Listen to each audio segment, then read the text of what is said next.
What is up, my dude and dudettes, and welcome back to TellerTube. In today's video, we're going to be looking at the subreddit r/Entitledparents. If you guys are new to my channel, be sure to subscribe so you can stay up to date with my latest videos. And with that being said, sit back, relax, and enjoy the video. Entitled Dad wants my granny-in-law's wheelchair. So several months ago, my granny-in-law was in an accident that was not her fault. This resulted in both her fake leg and her real leg getting broken, among other injuries. Granny is just full of rage. She's 80 years of rage, people. She had fought hard for decades over wanting to be independent and never to be put in a home or to become someone's burden. She wanted to live in her own home, take care of herself, and die in her own bed. Sadly, the accident made that impossible now. She'll never be able to walk under her own power again, and she's hurting herself using a walker or whatever you call those wheeled things. She wants to live at home, however, she knew she would need someone there constantly and hire a day nurse and a night nurse to come take care of her. She refuses to move into any home, relatives or otherwise. Well, in an effort to get her out of the house, me wifey and I would take her out. Yes, we were being very careful about where we were taking her and going all out on masks and antibacterial everything.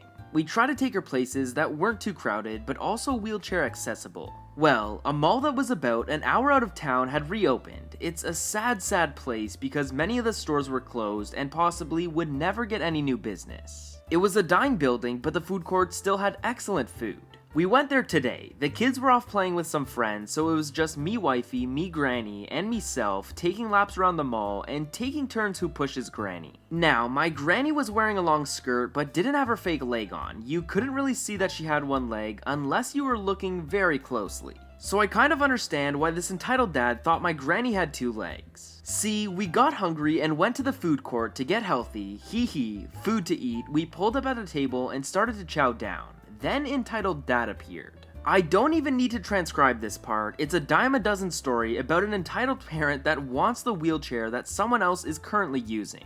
We say no, she says no, and cannot walk, and the entitled dad demands it for his son. He was sitting at another table, looking like he was out cold. He was that tired looking. Granny finally had enough and looked at him right in the eyes and said, "Young man, this is my chair which I need to move about. I don't care how tired your kid is, he cannot have this. I would not be able to walk at all." Entitled Dad obviously replies, "You may be old, but you don't need it at all. You can walk, you old crone." Granny got red in the face. Old crone? Looky here, little boy. I may be old, but I can still kick your butt even if my only leg is in bad shape.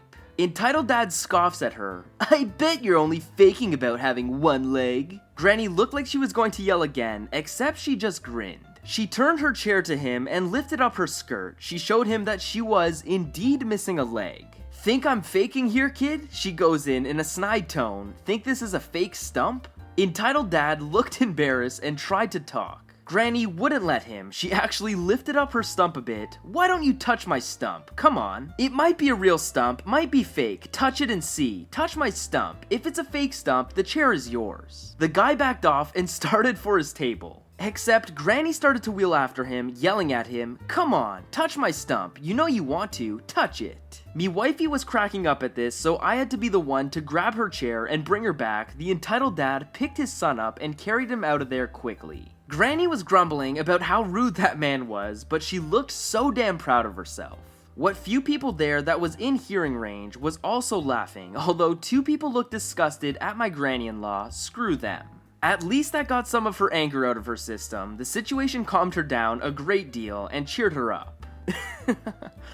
Oh my goodness. Now that is one savage granny. But hey, kudos for her for sticking up for herself. Entitled mother and her little booger want my mask my grandma made me. This is getting ridiculous with entitled mothers and masks. So my grandma sews for a small hobby and she made me, my sister, and my mother homemade masks with some fabric that she saved up for years. They were pretty cool, apparently so cool they became entitled parent magnets. So the cast: Cookie, I wonder who, Mom, my mother, EM, Guess, EK, the most spoiled little booger on this planet. On to the story. So now that I'm 18, I'm applying for a checking and savings account, which means I get a card, that plastic card that acts as cash. Not accurate. If you don't know what it is, look it up or ask someone who does have one. So, I was wearing the mask my grandma gave me. It has a Pac-Man on it, which is cool. My mother was wearing her mask, which has a solid light blue color scheme. So we went to the credit union, and then we hear some little booger screaming, and a mother screaming too. It was like this. Entitled mother. What do you mean my baby can't get a checkings account? He has enough money, and he was an honor roll student for 3 years running. Entitled kid. I want a credit card right now. I get one because I'm perfect. Both were screaming at this point. That poor employee was just a wreck. She couldn't get a word in, and then that brat saw my Pac-Man mask. Stuff hit the fan again. Entitled kid. I want that mask that he has. Entitled mother. Fine, then go get it while I report this employee. That booger told her little crap to come over and take my mask off of my face. So he tried, but it didn't happen. I was too tall for him to grab my mask. By the way, now would be a good time to mention that the kid was about 5, maybe 6. So my question is, what the F is a 5 or 6-year-old gonna do with a checkings card? Then he tried to get my mask by jumping on me like a freaking jungle gym, but he failed and the entitled mother turned her attention to me. Great. Entitled mother. You give my son that mask right now. He deserves it more. He had honor roll for 3 years. Then my mom cut her off. I told her that people like this existed and there was this subreddit for such cases, but she didn't listen. Now she does. Mom, listen here. My mom has taught kids in high school for almost 10 years now. She has put up with some of the stupid kids from her schools, and she doesn't put up with a lot of BS. Mom, my mother made these masks for us to keep us safe, and you and your little hellspawn are going to leave us alone or I will call the police.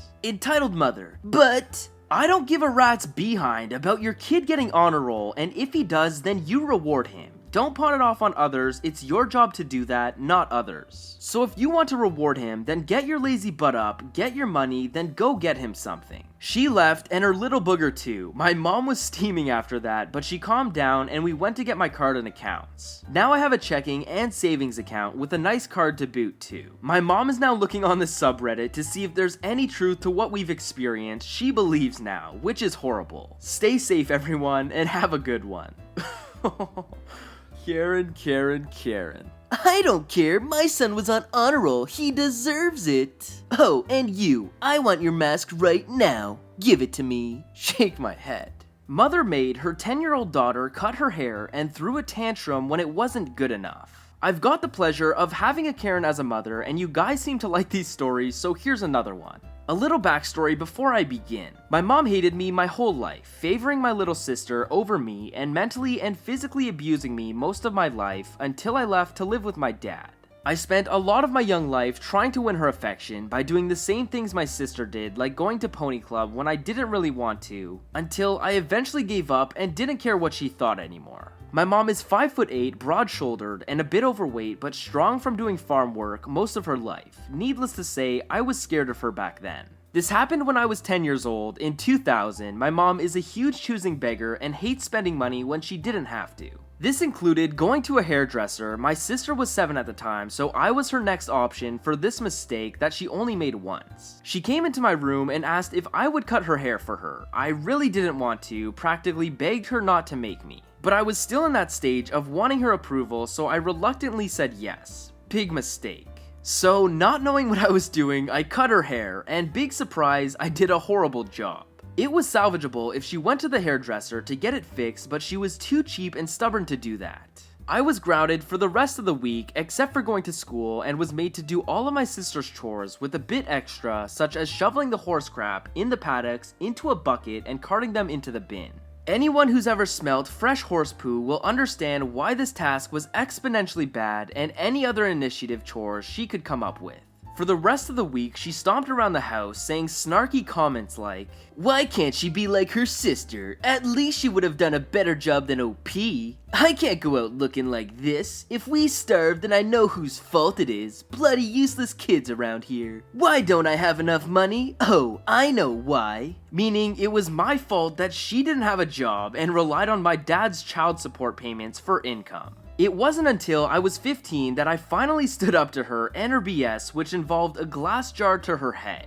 She didn't touch me again after that, and I moved in with my dad not long after that. My life is much better now that I'm not in contact with her. I'm mentally stable with no long-lasting issues from her abuse, I'm more stable than my mother, and I refuse to let her break me. My sister and I are good friends now, and she hates our poor excuse for a mother just as much as I do. Oh my goodness. Karen, you asked your daughter to cut your hair in attempts to save money instead of going to the dresser. What did you think was gonna happen? Anyways, I hope you guys enjoyed today's video. If you did, smash that like button as it would really help me out. Subscribe to my channel so you can stay up to date with my latest videos, and I will see you guys in the next video. Peace.